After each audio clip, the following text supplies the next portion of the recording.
Boa noite, pessoal. Tudo bom? Hoje nós vamos conversar sobre a origem dos anjos celestiais caídos, os espíritos e os demônios. Nós vamos saber aprender dentro da Bíblia a origem deles, tá? Será que eles foram criados no reino dos céus, como é ensinado secularmente, né, milenarmente, através das religiões? Será que realmente a Bíblia menciona que eles foram criados dentro de um reino de Deus que é exterior da Terra? Nós vamos analisar passo a passo aqui e ver se a Bíblia realmente menciona isso. Vamos iniciar, gente, pelo Gênesis, né? Iniciar pelo Gênesis para a gente abordar um texto muito importante em Gênesis, que é a criação do ser humano. Mas antes disso, existe uma outra criação, sem ser do ser humano, que é a criação das duas expansões, das duas dimensões dos mundos. Que a terceira, que é o submundo, vai ser revelado somente para frente nos outros livros da Bíblia. Então, no início, nós temos a criação dos dois mundos, certo?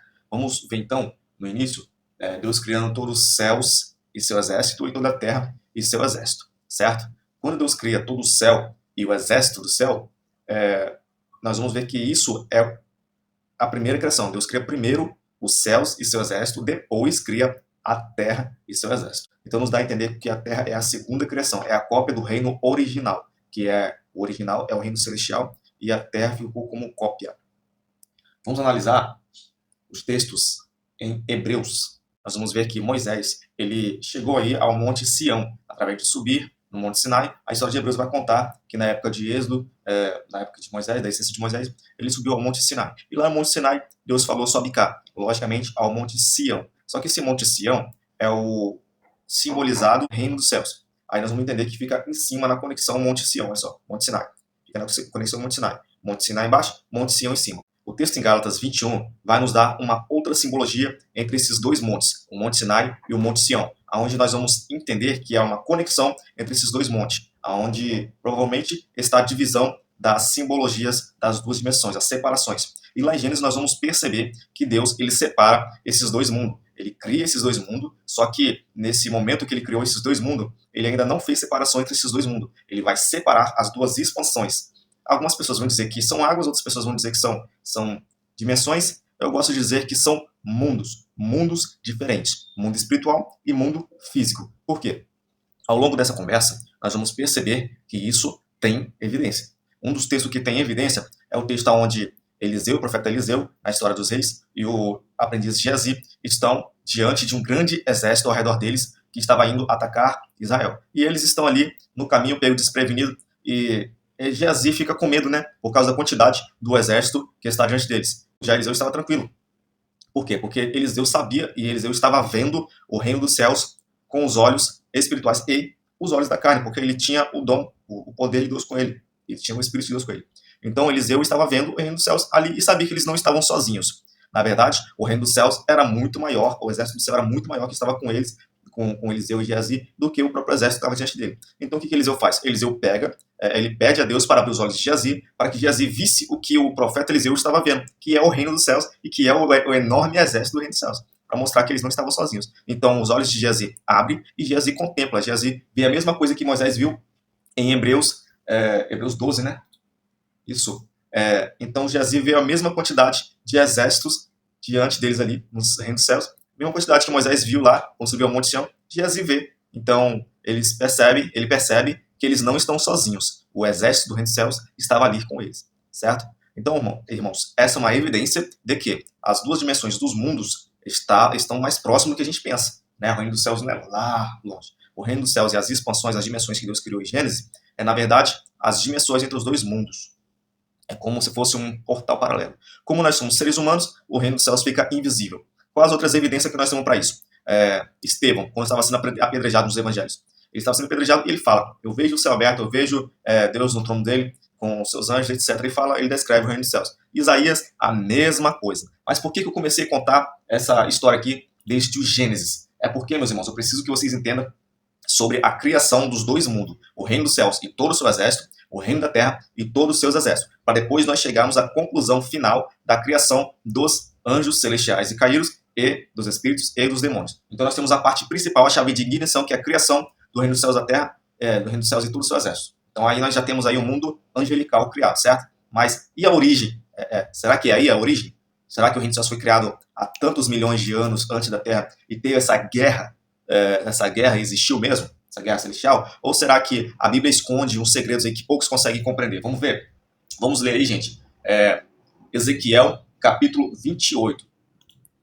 No Ezequiel, capítulo 28, no versículo 9, nós vamos ter a história do rei de Tiro, tá, gente? A história literal acontece a respeito do rei de Tiro. Só que, nesse mesmo texto, vai ter algumas falas de Deus, algumas evidências que não bate muito com o tempo cronológico do rei de Tiro, não, tá, gente? Essa história aqui não bate muito bem com o tempo cronológico da existência do rei de Tiro. Então, será que Deus estava falando nesse texto aqui sobre o rei de Tiro?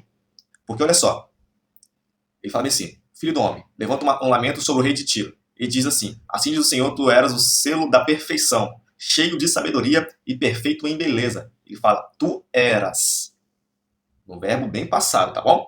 Só que ali nesse texto literal, é um texto da época presente daquela época.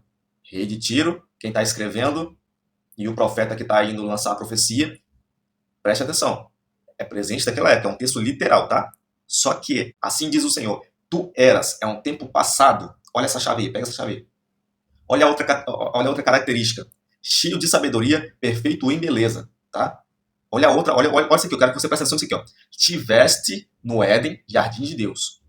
Mas como que, na época de Ezequiel, na época do rei de Tiro, e na época de quem está escrevendo ali, como é que eles, da época do profeta Ezequiel, da época do rei de Tiro, como que eles vão estar no jardim do Éden? Será que esse texto está dizendo sobre o rei de Tiro mesmo? Você está entendendo? E eu peguei o texto de Gênesis, eu comecei por Gênesis para você entender isso aqui. Porque, olha só, estiveste no jardim do Éden. Tu era, né, passado, bem passado, tá? O selo da perfeição, cheio de sabedoria, perfeito em beleza. Estiveste no jardim do Éden, de Deus, jardim de Deus. Tu te cobrias de pedra preciosa e etc. Certo? Aí está dizendo bem aqui, ó. De ouro foram feitos os teus tambores e as tuas flautas. Eles foram preparados no dia em que fostes criado. Eu te coloquei com o querubim da guarda. Estiveste sobre o monte santo de Deus, que é o Sião, tá? A conexão entre o Sinai e o Sião, a porta para o reino dos céus. Andaste no meio das pedras resplandecentes. Tu eras perfeitos em teus caminhos, desde o dia em que foste criado, até que se achou maldade em ti. Teu coração se encheu de violência por causa do teu muito comércio, agora eu tenho presente, tá? Pecaste, por isso te lancei profano, fora do monte de Deus passado. E o querubim da guarda te expulsou do meio das pedras resplandecentes. Gente, esse texto em Gênesis aqui, depois que Adão e Eva foi criado no Jardim do Éden, Deus colocou ali, alguns textos falam que é serafins, outros falam que é querubins. Deus colocou ali serafins com espadas flamejantes ali para guardar a porta do Jardim do Éden. Só que quem foi banido e expulso depois que achou maldade e iniquidade dentro dele foi Adão e Eva. Só que a culpa caiu sobre Adão, tá? 2 Timóteo vai falar que a culpa caiu sobre Adão, sobre a mulher não. Então o culpado foi Adão e não Eva, tá bom, gente? Então o que acontece? O único que foi criado no jardim do Éden e era tão limpo que a nudez não incomodava porque eles não tinham maldade dentro deles, dos dois, era Adão e Eva. Agora o texto ali de Ezequiel 28 vai dizer que eles andavam no Santo Monte do Senhor, ele estava no jardim do Éden, foi criado ali, gente. Vamos ver aqui na Viva. Isso aí, vivia no Éden, isso aí, o jardim de Deus. Foste preparado para você no dia que foi criado. Eu mesmo escolhi e dei a você a posição especial de querubim da guarda. Olha só, aqui já está dizendo diferente. Ó. Aqui está dizendo que Deus deu a ele a posição de querubim da guarda, ou seja, ele era um querubim. Certo? Aí de novo aqui, ó, está dizendo que foi, no verso 15, está dizendo que foi criado perfeito. Viveu na mais completa perfeição, até aquele dia em que a maldade achou lugar no seu coração. Qual o dia que foi achado a maldade no coração de Adão, gente? Foi quando ele comeu da maçã, do conhecimento do bem e do mal. Conhecimento do bem e do mal, olha só a parte mal. Quando ele comeu da maçã, ele ficou sabendo do mal. O mal encheu o coração dele. Ele ficou sabendo, tendo ciência da maldade. Foi aí que eles perceberam que estavam nu. Então, olha o texto do Éden, hein? Olha o texto do Ezequiel 28, denunciando a criação de um ser querubim que andava no santo monte do Senhor, certo? E que ele foi expulso depois que achou a maldade dentro dele. Enquanto ele não foi achado a maldade, ele vivia lá normalmente e era limpo, desde o tempo que ele foi criado até a época que ele comeu da maçã. Então nós estamos vendo um texto que acusa Adão, tá? Acusa Adão diretamente, e olha as características, ele era perfeito, cheio de sabedoria, etc, tá, gente? Agora vamos lá em Isaías, vamos no texto de Isaías 14, gente. 14, versículo 9. Esse texto de Isaías 14, esse texto de Isaías 14 vai dizer a respeito do rei de Babilônia. Mas eu peço a você que preste atenção que esse texto também tem o tempo literal dele. Esse texto é referente ao rei de Babilônia, tá, gente? Só que nesse texto também vai dizer sobre um tempo paralelo do passado. Ou seja, da mesma forma que Ezequiel 28 fala do tempo passado, fala uma possível linhagem do rei de Tiro até chegar a Adão, a criação que ele fala que foi criado no Éden. Não tem lógica, o rei de Tiro não foi criado na época do Éden. O profeta Ezequiel não viveu na época do Éden e o escritor também não viveu na época do Éden, tá, gente? Então aquele texto era para Adão. E aqui, gente, no texto de Isaías 14, versículo 9, vai dizer sobre o rei de Babilônia. Só que ele vai descrever situações sobre o Lúcifer, portador da luz, tá, gente? Para quem não sabe o significado da palavra Lúcifer, ou do nome Lúcifer, é portador da luz. E olha, esse texto aqui também, pelo menos no meu aqui, eu vou mostrar para vocês aqui, ó. Ele vai dizer que Lúcifer é um querubim, tá, gente? Tá de trás para frente para vocês. Mas vai dizer que Lúcifer é um querubim, certo? E agora vamos ver aqui, vamos ver o que está escrito aqui. Como você caiu do céu, Lúcifer, filho da manhã. Por quê? Porque ele é filho da manhã. Ele é considerado uma estrela radiante ou uma estrela da manhã. Por quê? Porque ele é um portador da luz, certo? Como ele atacava, conquistava as nações, etc. Isso aconteceu porque você imaginou, eu vou subir bem alto nos céus, dominarei todos os anjos sentados ao trono mais importante. Eu seria a figura principal do Monte Sião. De novo, Monte Sião, gente. Monte Sião é a conexão, de novo, tá? Lembrando de Gálatas aí. É a conexão entre o Monte Sinai e lembrando de Hebreus também, tá, gente? Onde Moisés sobe, vai descrever a história aqui, Moisés sobe ao Monte Sinai, e lá no topo lá, Deus manda ele subir ao Monte Sião. Você chegou no topinho do Monte Sinai, não tinha mais para onde ir, a não ser as nuvens, Deus manda ele subir no Monte Sião, que é acima do Monte Sinai, ou seja, o reino dos céus. Então, quando fala que é Monte Sião, gente, a conexão é portal, reino dos céus. Eu vou subir bem alto e dominarei os anjos, etc. Subir até o último céu e serei igual ao grande Deus. Mas em lugar, aí o texto vai dizer, mas em lugar disso, você vai ser jogado violentamente para o inferno, para o fundo do inferno. O termo inferno, gente, também não acredito nisso, tá? Tem um outro tipo de expressão para descrever esse ambiente do submundo, certo? Mas inferno é o baixo dos mais baixos, isso é um outro assunto. Eu preciso que você preste atenção sobre esse texto aqui de Isaías, que ele também escreve sobre Lúcifer, o portador da luz, que também era o querubim, que também era o camarada perfeito. Ele colocou no coração dele de subir aos céus e colocar o trono dele acima de Deus, tá? Igual ao grande Deus. Agora, eu preciso que você preste atenção nessa característica aqui, que ele colocou no coração dele subir bem alto, tá? E preciso que vocês vá lá no texto de Gênesis, onde está acontecendo a divisão de línguas, onde Nimrod, ele com o povo dele, ele começa a criar a Torre de Babel, gente. Para quem não sabe, eu disse aqui para vocês que Isaías 14 é sobre o texto sobre o rei de Babilônia. É sobre o rei de Babilônia, tá, gente? No literal. E Babilônia, gente, para quem não sabe, a origem de Babilônia é exatamente Babel. Então, quando nós falamos sobre a Torre de Babel, Babel foi criado pelo primeiro rei Nimrod, tá, gente? Ele é da linhagem de Cush, que também leva até Adão, tá bom, gente? Então, a linhagem de Adão, mais uma vez, aí sendo apontada por Deus. E lá em Babel, aconteceu esse mesmo desejo aqui, ó. O desejo deles de subir aos céus, querer colocar o trono deles ser igual a Deus, tá, gente? O coração deles estava cheio disso aqui. E Obadias, o texto de Obadias, capítulo 1, versículo 4, vai dizer também sobre esse desejo aqui, gente. Eu quero pedir a atenção de vocês para que vocês percebam que o nome Babel, Babilônia, é a mesma coisa. Vem do termo Babilim, de origem Babel, tá bom, gente? Então, quando o texto aqui de Isaías 14, versículo 9 em diante, fala sobre a história do rei de Babilônia, está descrevendo aqui na alegoria e no simbolismo, está definindo Lúcifer, a estrela da manhã, o portador da luz, e que também foi criado no Éden. Tá, gente? Então nós temos aí as duas referências que levam até a origem de Lúcifer, o portador da luz. Tá, gente? Outro texto que nós vamos analisar agora é o texto que descreve que Caim é do maligno, cheio de maldade no coração, cheio de ódio. Então nós vamos perceber que após Adão e Eva passarem a ter maldade no coração, eles começaram a entender que a nudez, ou seja, os órgãos expostos, eles têm maldade, né? E se não tivesse isso despertado, eles também não se relacionariam, né? Ou não despertariam o desejo um pelo outro. Então nasceu duas sementes. Uma é Abel, outra é Caim. Só que Caim é o primogênito, Caim nasceu primeiro, né? E Caim nasce cheio de maldade. O primeiro filho nasce cheio de maldade. Ele é considerado aqui no texto de 1 João, capítulo 3, versículo 12, de maligno. Ou seja, a raiz dele, a linhagem dele é maligna. E ele não é morto diretamente. Deus não mata ele diretamente. Deus deixa a linhagem dele crescer na terra e desenvolver, tá, gente? Abel foi morto, Deus foi lá e nasceu o designado. Deus fez nascer o Sete, certo? Nasceu o Sete, cresceu a linhagem ali. Para quem não sabe, gente, para essas linhagens acontecer, Adão não teve só Caim e Abel. Adão teve também filhos e filhas. E, então, ele se relacionou ali com as outras filhas, ou seja, com as irmãs, Sete desenvolveu a linhagem dele primeiro, para depois, quando chega a nascer Jared, Caim contra Jared, e então começa a nascer a linhagem de Caim. É assim que funciona, é assim que acontece nos textos, tá bom, gente? Para quem obedece a ordem cronológica, é assim que acontece. A mulher de Caim é a Jared, que é a mesma mãe de Enoque. Enoque é filho de Caim e Jared, tá bom, gente?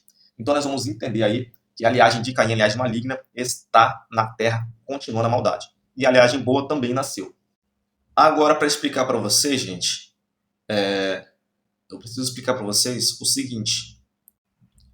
Em Mateus 3,7 e Lucas 3,7, João Batista chama os sacerdotes e os fariseus de raça de víboras, certo? Raça de víboras, que ensinou a fugir da ira vindoura. Jesus também chama esses mesmos povos, em Mateus 2, 12, 34 e Mateus 23, 33, de raça de víboras. Eu preciso que você entenda o porquê que eles chamam esses seres humanos de raça de víboras, certo? Olha só, em João capítulo 8, versículo 4, Jesus ele diz que o pai daquelas pessoas que estavam ali, aqueles sacerdotes, eram o diabo. Ele diz bem assim que, se eles fossem filhos de Deus, eles não estariam atacando Jesus. Eles reconheceriam Jesus. O que Jesus ele quer dizer com que eles são filhos do diabo? Será que isso é no literal ou será que isso é simbólico? Nós vamos entender perfeitamente ao longo desses textos que nós vamos pegar de pouco a pouco, tá, gente?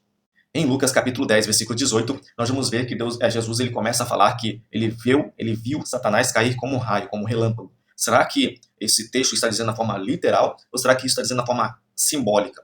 Por quê? Porque, segundo as doutrinas das religiões, Satanás caiu como um raio na terra, né? Foi banido do reino dos céus para a terra há milhões de anos antes da existência do Éden. Mas será que a religião ensinou corretamente? Será que eles estão certos? Será que eles estavam enganando o povo desde então? Então Jesus ele começa a dizer em Lucas capítulo 10, versículo 18, que ele viu naquele momento literal ali que está acontecendo nos evangelhos de Lucas capítulo 10, versículo 18, ele vai dizer que no literal ele está vendo Satanás cair como um relâmpago, naquele momento, naquele horário, tá bom, gente? Não é futuro, não é passado, é naquele horário ele vê Satanás cair como um raio. Mas de que forma ele vê Satanás cair como um raio? Nós vamos entender, certo? Para entender isso aí, nós vamos pegar os textos de Apocalipse capítulo 12, versículo 9, onde nós vamos ter lá o dragão, tá? O dragão, o grande dragão, a antiga serpente, de novo, a antiga serpente.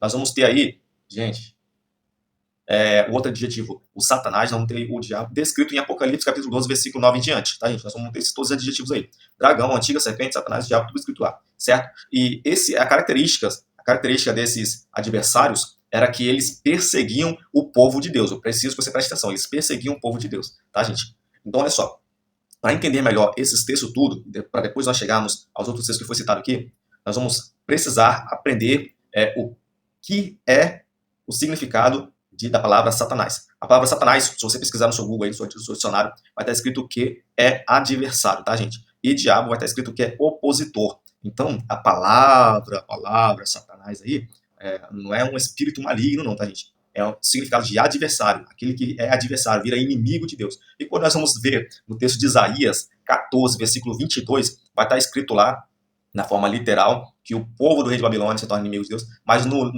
modo simbólico que está descrevendo sobre Lúcifer, vai estar também escrevendo que eles eram inimigo de Deus. Lúcifer é inimigo de Deus, certo? Agora preste atenção. Então, esse é o tal de Satanás. E o diabo opositor é todo aquele que se opõe, tá, gente? Todo aquele que se opõe. Um texto referência é o texto que Jesus ele começa a declarar para os discípulos que está chegando a hora dele, certo? Antes da morte da cruz do Calvário, e que ele tinha que cumprir aquela missão. E Pedro ele fala que não deixaria de nenhuma forma nada acontecer com Jesus. E o que Jesus fala imediatamente a respeito de Pedro? Para longe de mim, Satanás. Certo? Em alguns textos vai estar escrito que o diabo entrou em Pedro. Ou seja, o espírito do diabo entrou em Pedro. Só que, gente, alguns significados, por exemplo, de espírito, vem de ação. Ação do interior, tá, gente? Espírito de ânimo, espírito de rancor, espírito disso, espírito daquilo. Isso são ações. Então, entrou em Pedro a ação opositora. Tá, gente? Entrou pelo espírito do diabo, a ação opositora. E ele começou a se opor. Jamais eu vou deixar nada acontecer com o Senhor, Jesus, meu mestre. Então, assim, quando ele fala imediatamente, Jesus fala, para trás de mim, Satanás. Ou seja, você que é adversário, vai para trás. Então, nós temos aí os dois significados, tá, gente? Satanás, adversário, diabo, opositor. Esses os reais significados desses dois adjetivos para descrever um possível espírito maligno. Mas nós vamos entender agora as outras origens. Vou explicar para vocês o significado da antiga serpente, tá, gente? Já citei alguns, tá? Que é lá em João capítulo 8, versículo 44. Outro é onde João, lá em Mateus 3, versículo 7, Lucas 3, versículo 7. E Jesus também chama aí lá em Mateus 23, 33. e alguma coisa que eu já esqueci. Jesus ele chama também o povo de raça de víbora, certo? Assim como João Batista. Mas por que eles chamam as pessoas de serpente? Tá? Nós vamos ter que ir em um texto, em João capítulo 3, versículo 14, nós vamos ver que Jesus ele começa a citar a passagem que Moisés ele levantou a serpente no jardim do Éden, lá em Números, tá, gente? Números 21, se não me engano. Ele começa a citar essa passagem para poder descrever o seguinte, olha só. Alguns textos vão dizer que todas as ovelhas que são de Deus ouvem a voz de Jesus, certo? Ele diz, as minhas ovelhas escutam a minha voz porque me conhecem. Mas para isso acontecer, tem outro texto também que diz que Deus escolheu a todos a dedo, tá, gente? Foi Deus que escolheu cada um. Então, Deus sabe quem é dele e quem não é. Outro texto, Jesus fala para Nicodemos, por exemplo, que o Espírito Santo começa a convencer as pessoas dos erros do pecado. Só que ele convence quem Deus escolheu a dedo e só vai entender, só vai ser convencido, só vai ser convertido quem ouve a voz de Jesus Cristo, quem crê, quem acredita. E quem acredita? Aqueles que Deus escolheu a dedo. Certo? E tem outro texto que fala que o Espírito de Deus selou cada um que pertence ao reino dos céus. Então, olha só, todos aqueles que crê em Jesus pertencem ao reino dos céus. Então, todos aqueles que olhar para Jesus na cruz do Calvário vai estar olhando para a natureza de Jesus Cristo e vai viver, porque creu no sacrifício da cruz do Calvário, creu lá em Jesus Cristo, se sacrificando na cruz do Calvário, entendeu o significado e acreditou, creu. Por que ele creu? Porque é ovelha, reconhecendo o pastor, foi selado pelo Espírito de Deus, certo? O Espírito de Deus foi lá, convenceu, então esse olhou para a natureza de Cristo e viveu. Agora, por que ele cita lá Moisés estendendo a serpente no deserto? Olha só, esse texto não é só uma alegoria, ele cita esse texto pelo seguinte termo. Lá no texto de Números, capítulo 21, nós vamos ler no texto que houve uma guerra e lá teve serpentes no deserto. Essa serpente começou a matar o povo. Só que esse povo começou a clamar, porque se queixaram, né? Ele começou a clamar por socorro. Moisés vai lá e ora a Deus, e Deus manda levantar uma haste, tá, gente? Começa a levantar lá uma serpente na haste de bronze lá, na haste de bronze não, um metal lá, e esse povo começou a olhar para a serpente, tá, gente? Olhou para a serpente e viveu. Agora, por que esse povo olhou para a serpente e viveu? Por que Jesus ele começa a citar isso? Por quê? Porque ele está descrevendo sobre a natureza daquelas pessoas que pertencem ao reino dos céus e está descrevendo também a natureza daquele povo que pertence à serpente. Em João capítulo 5, versículo 45, vai nos dar essa pista. Lá Jesus vai estar dizendo que Moisés é o acusador. Mas como assim Moisés, que traz as leis de Deus, é o acusador? Que blasfêmia que você está falando? Não, gente. Eu vou te explicar. Gente, passo a passo. Eu acabei de dizer para vocês que Moisés no deserto levantou a serpente, todos que olharam para a serpente viveram, porque olharam para reconhecer a natureza. Olha só, é um mistério isso aí. Aí depois vem João Batista e Jesus chamando a todos de raça de víbora. Depois, João capítulo 8, versículo 44, Jesus fala que aquele povo lá que está carregando as tábuas das leis de Moisés são raça de víboras. Em Mateus 23, Jesus vai dizer que aquele povo ainda está exercendo o trono, a cadeira de Moisés, tá, gente? O sacerdócio de Moisés. Só que Jesus ele vai encerrar todo esse sacerdócio em 2 Coríntios capítulo 3, versículo 14. Ele encerra, tá? Por que ele encerra? No versículo 7 e versículo 9 vai dizer que esse ministério de Moisés ele veio para condenação e morte, para acusação e condenação, ou seja, não serve para gerar vida. Então esse é o ministério de Moisés. Por isso que em João capítulo 5, versículo 45, Jesus fala que Moisés é o acusador. Então o ministério de Moisés é nada mais nada menos do que acusar e condenar. Não é para vida, tá, gente? Então o que acontece? Por isso que aquele povo que seguia Moisés era chamado por João Batista de raça de víbora, era chamado por Jesus de raça de víbora. Jesus falou que aquele povo eram filhos do diabo, e Jesus fala sobre a cadeia que está estendida em Mateus 23. Só que lá em Romanos capítulo 5, versículo 14, vai dizer que o ministério da morte, ou do reino dos homens, vou colocar assim, o ministério da morte começa a reinar desde Adão até Moisés. Olha, Moisés incluído com o ministério da morte de novo. Eu disse que 2 Coríntios capítulo 3, versículo 7 e versículo 9 é o ministério da morte e condenação. Em Romanos capítulo 5, versículo 14, vai dizer que a morte reinou desde Adão até Moisés, tá, gente? Só que em Lucas 16, 16 vai dizer que esse ministério de Moisés pegou de Êxodo até o último profeta chamado João Batista. Entenda isso aqui, olha só. Então, juntando os dois textos, Romanos capítulo 5, versículo 14 e Lucas 16, 16, a morte reinou desde Adão até João Batista. Aí vem Jesus pregando o reino dos céus, encerrando. 2 Coríntios capítulo 3, versículo 14. Ele encerra o reino da morte, ou seja, encerra o ministério de Moisés, que é o ministério da morte e condenação. Então, todo o sacerdócio que aquele povo exercia na cadeira de Mateus 23, Jesus começa a falar em Mateus 23 sobre essa cadeira que ainda estava sendo exercida, porque Jesus ainda não tinha feito o sacrifício da cruz do Calvário para encerrar, tá, gente? Mas eu estou informando para vocês sobre o ministério da morte e condenação, sobre o ministério, sobre o reinado da raça de víboras, sobre a linhagem da serpente, a de Caim, tá, pessoal? Então, todo aquele povo que estavam seguindo ali, eles eram os opositores, eles eram os adversários da igreja de Deus e perseguiam o povo de Deus. Lembra de Apocalipse, capítulo 12, versículo 9? Que esse povo acusador, o dragão, a antiga serpente, Satanás, o diabo, perseguiu o povo de Deus. É exatamente aí os sacerdotes, os saduceus, os fariseus e todos os partidos deles lá, perseguindo o povo de Deus com as tábuas das leis de Moisés, que ainda estavam sendo exercidas com a lei de Moisés e com as leis ali acusando de dia, de noite, 24 horas perseguindo e matando o povo de Deus, certo? Fizeram isso com os profetas também no passado. Então, esses são a antiga serpente, tá, gente? Agora, mas e o dragão? O dragão, gente, para quem não sabe o significado de dragão aí, escrito na Bíblia, significa o poder político. Os reis, imperadores, todos os povos aí que existiam naquela época, tá? Eles também eram opositores ao plano de Deus. Então, eles também estavam enquadrados na linhagem, no DNA da antiga serpente. Então, o antigo dragão, poder político, antiga serpente, os pessoal que carrega a cadeira de Moisés, o reinado da serpente lá. Satanás é aquele que era adversário, o opositor, e o diabo é aquele que se opõe, tá, gente? Todos esses aí são classificações de adjetivos que descreviam aqueles povos da linhagem de Adão, que veio por meio de Caim, tá? Pessoas malignas. Por isso Jesus fala que aquele povo ali eram filhos do diabo. Era isso que estava acontecendo, tá, pessoal? Lúcifer, nós vemos aí que o Isaías 14 descreve ele, quem é ele, completando com Ezequiel 28, era o Adão criado no Jardim do Éden também. Mas e os espíritos? Qual a origem dos espíritos? Vou explicar para vocês, irmãos. Em Eclesiastes 9:5 vai dizer que todos aqueles que morrem caem no esquecimento, ou seja, não volta à vida. Mas nós vamos perceber que isso é mentira, tá, gente? Porque assim que Jesus ele morreu, não só ele ressuscitou, mas João Batista ressuscitou e teve outras pessoas ressuscitadas.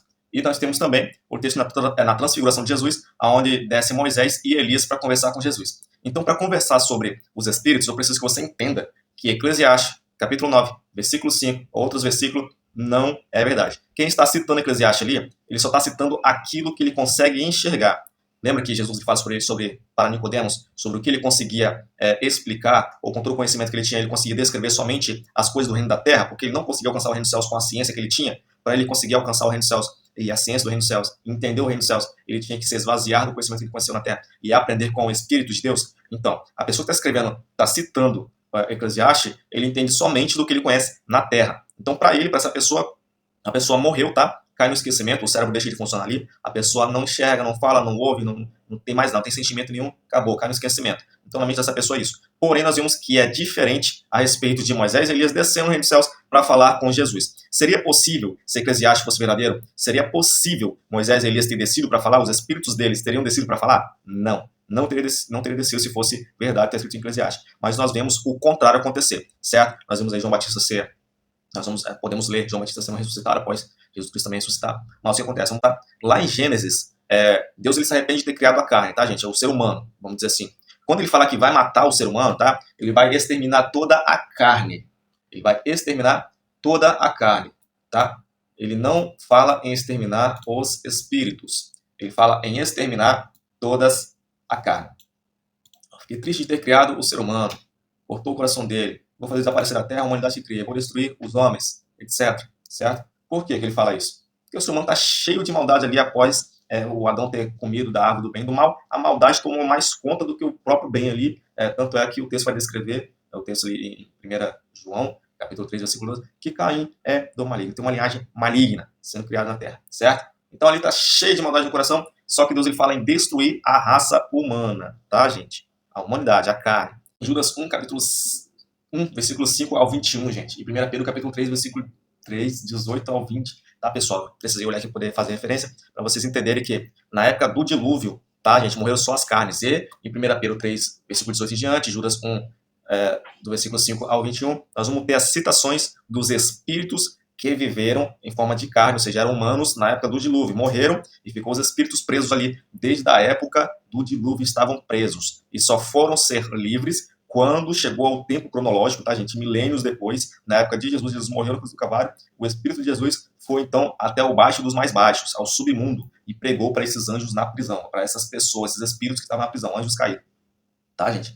Quando ele pregou para esses anjos caídos, esses espíritos da época do dilúvio, eles foram, então, livres dessa prisão, tá, gente? Então, esses três textos aqui, ou essas duas referências, da época do dilúvio, que Deus fala que vai matar só a carne do ser humano, e não o espírito, e esse aqui é onde esses espíritos estão presos desde a época do dilúvio, vai nos dar a entender que o ser humano ele tem duas passagens, tá, gente? Uma que nós temos é que quando Moisés morreu, ele foi para o reino dos céus e ele desceu lá nos evangelhos para conversar com Jesus. Elias, ele não morreu, mas ele foi transladado, ele foi levado ao reino dos céus e o corpo de carne não entra no reino dos céus, tá, gente? Só pode viver lá com o corpo de glória. É o corpo de glória que Paulo fala que nós vamos ter assim que deixarmos essa casa aqui. Ele até fala, estou ansioso para que ter o novo... Ele fala, estou ansioso para ter logo o corpo de glória, estou ansioso para essa casa, que é o corpo humano, tá, gente? Então, Elias, ele desce para conversar com Jesus, mas em corpo de glória, junto com Moisés. E, para conversar com Jesus, ele precisa para Jesus conversar com eles, ele precisa transfigurar. Ele transfigura e começa a conversar com Elias e Moisés. Moisés desceu junto com Elias do reino dos céus. Então, será que foi verdade, Eclesiastes? Não. Agora, pegando o texto de Gênesis, que Deus falou que mataria toda a carne, todos os seres humanos. E aqui em 1 Pedro, capítulo 3, versículo 18 ao 20. E Judas, capítulo 1 ao 5, deixa eu ver aqui. Isso, capítulo 1, versículo 5 ao 21. Vai dizer que esses anjos, esses espíritos que estavam na época do dilúvio vivendo lá, estavam em prisões ali.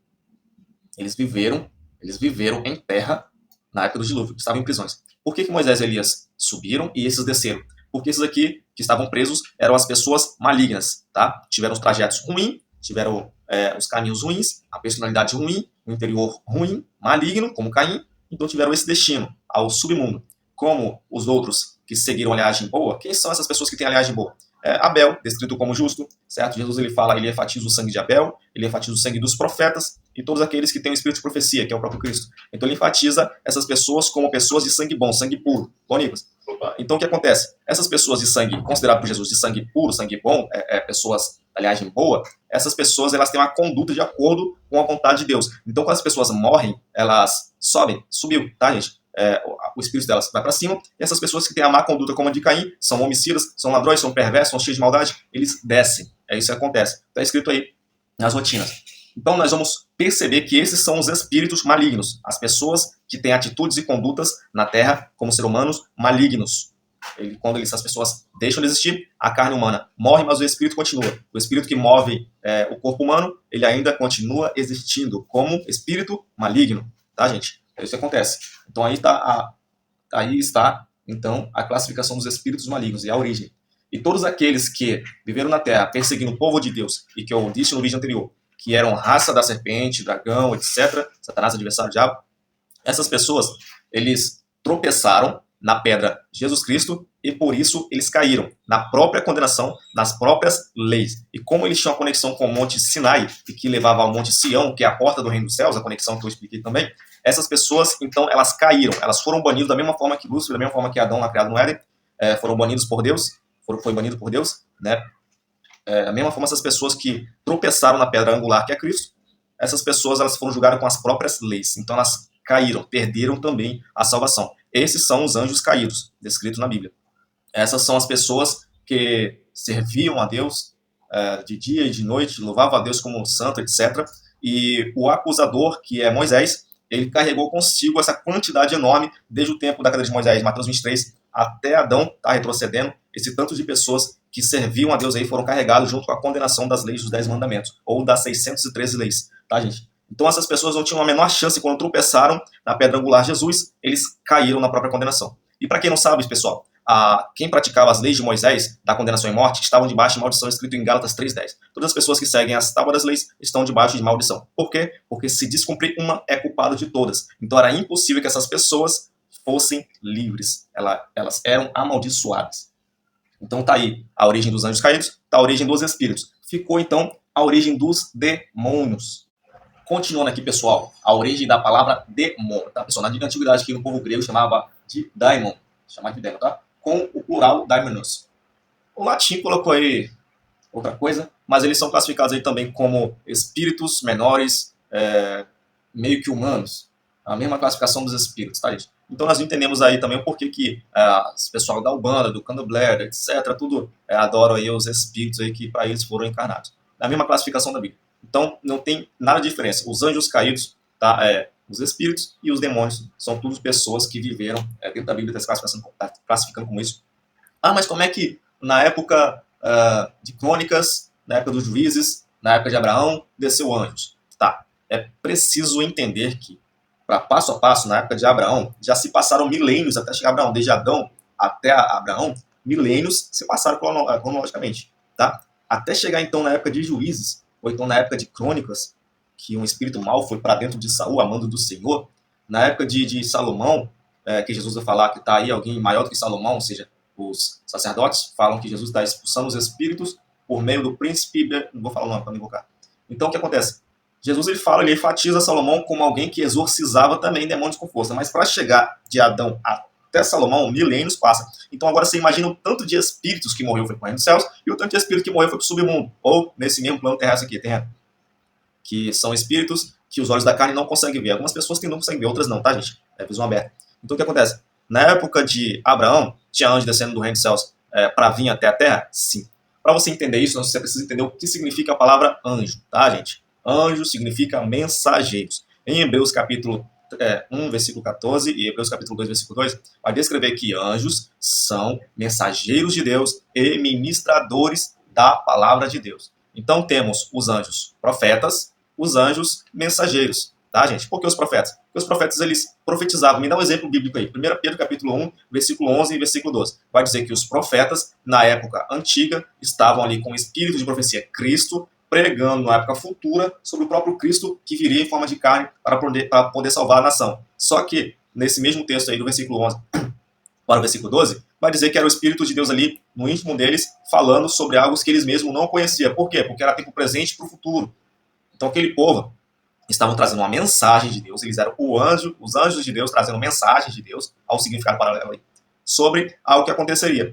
E já os anjos, espíritos mesmo, sem um corpo de carne, sem forma humana, descendo para conversar com Abraão, se você ler o texto exato mesmo, você vai perceber que tinha anjos ali que não eram literalmente anjos. As pessoas que estavam descrevendo essas formas de anjo naquela época não tinham muita distinção sobre o que era anjo e sobre o que era Deus. Um exemplo Sodoma e Gomorra para pegar fogo ali naquela época ali. O texto vai dizer que quando os 3 anjos que estavam conversando na casa de Abraão terminam de conversar, um fica conversando com Abraão, certo? E 2 vão até Sodoma e Gomorra para destruir. Então, quando Abraão começa a conversar com esses anjos, interceder ali para livrar alguém lá de Sodoma e Gomorra, esse um que está conversando é o próprio Deus ali conversando com Abraão. Ué, mas não eram 3 anjos? Não, era 2 anjos e um era Deus. Só que o texto vai descrever que 3 anjos estavam ali, e não um Deus. Certo, pessoal? Então, há uma distinção aí. Então, existem os espíritos que já viveram há muito tempo na Terra, desde a época de Adão, morreram e foram para o reino dos céus. Na época de Enos, já se começou a invocar o santo nome do Senhor. Depois do tempo de Enoque, começou a invocar o santo nome do Senhor. Depois, só na época de Noé, começou a invocar o santo nome do Senhor. Depois, ali na época de Abraão, começou a invocar o santo nome do Senhor. Começaram a adorar ao Deus Todo-Poderoso. Então, nós vamos ver trajetos aí centenários, milenares aí. E existe muito tempo para muitas pessoas morrer e ir para o reino dos céus, formar o exército dos céus, lá em Gênesis. E muito tempo para acontecer que pessoas malignas morrem e acontecer da criação do reino do submundo, que é o reino das trevas, aí, os obscuros, os demônios, os espíritos malignos. Tá bom, pessoal? Então, é só você saber encaixar as peças certinho, que você vai entender aí, então, o porquê que o livro de Enoque está dizendo sobre essas mesmas coisas que está dentro da Bíblia. Essas mesmas coisas que eu disse para você, a Bíblia também diz, e está escrito também no livro de Enoque. Exatamente desse mesmo jeitinho, tá bom, pessoal? Então, um abraço para vocês, essa é a parte 3 do vídeo.